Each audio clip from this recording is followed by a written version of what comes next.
Hello everyone, कल 1 फरवरी 2025 को आपका बजट पेश किया जा चुका है। ये budget finance minister Nirmala Sitharaman ji द्वारा पेश किया गया। उन्होंने 8वीं बार इस बजट को पेश किया है।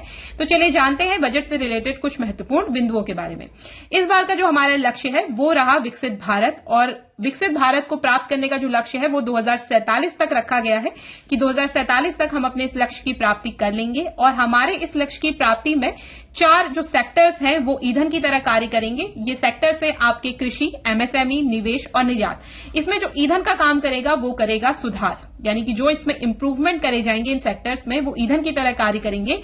और हमारी जो गाइडिंग स्पिरिट होगी वो होगी हमारी समावेशिता। इस साल की जो बजट की थीम रही वो रही सबका विकास, और सबके विकास को ध्यान में रखते हुए इस बजट के जो मेन फोकस रहे वो 4 आपके लोग रही, जैसे कि आपका गरीब व्यक्ति हो गया, युवा यानी कि यूथ की बात करी गई है इसमें मुख्य रूप से, अन्नदाता फार्मर्स की बात करी गई है, इंडिया को फूड बास्केट बनाने की बात करी गई है पूरे विश्व का, और नारी पे बात करी गई है। तो इस बजट के जो बजट में 6 सेक्टर्स में परिवर्तनकारी सुधारों की बात करी गई है। ये सेक्टर्स हैं आपके टैक्सेशन, टैक्स स्लैब है जो आपका, उसमें बहुत परिवर्तन, उसमें आपको इस बार बहुत बड़ा परिवर्तन देखने को मिलेगा।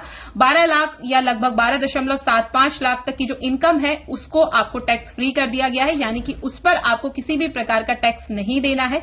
तो इससे जो मिडिल क्लास व्यक्ति है उसकी जो परचेसिंग पावर है, यानी कि जो स्पेंडिंग उसकी पावर है वो थोड़ा इंक्रीज होगी और मार्केट में इससे लिक्विडिटी बढ़ेगी। दूसरा है आपका जो विद्युत क्षेत्र, पावर सेक्टर्स में परिवर्तनकारी सुधारों की बात की गई है। शहरी विकास हो गया, आपका खनन, वित्तीय क्षेत्र और विनियामक सुधार जो होते हैं, रेगुलेटरी रिफॉर्म्स की बात करी गई है। तो इन 6 सेक्टर्स में गवर्नमेंट कुछ रिफॉर्म्स नए लेकर आई है इस बजट के जरिए, और इस बजट में बिहार को बहुत सारी नई सौगात मिली है। उसे कई सारी नई योजनाएं उसके लिए चलाई जाने वाली है, उसको फंडिंग में काफी जगह मिलने वाली है। तो ये थी बजट की कुछ मुख्य बातें। तो आपको इस बार का बजट कैसा लगा हमें कमेंट सेक्शन में जरूर बताइए। Thanks for watching and keep learning.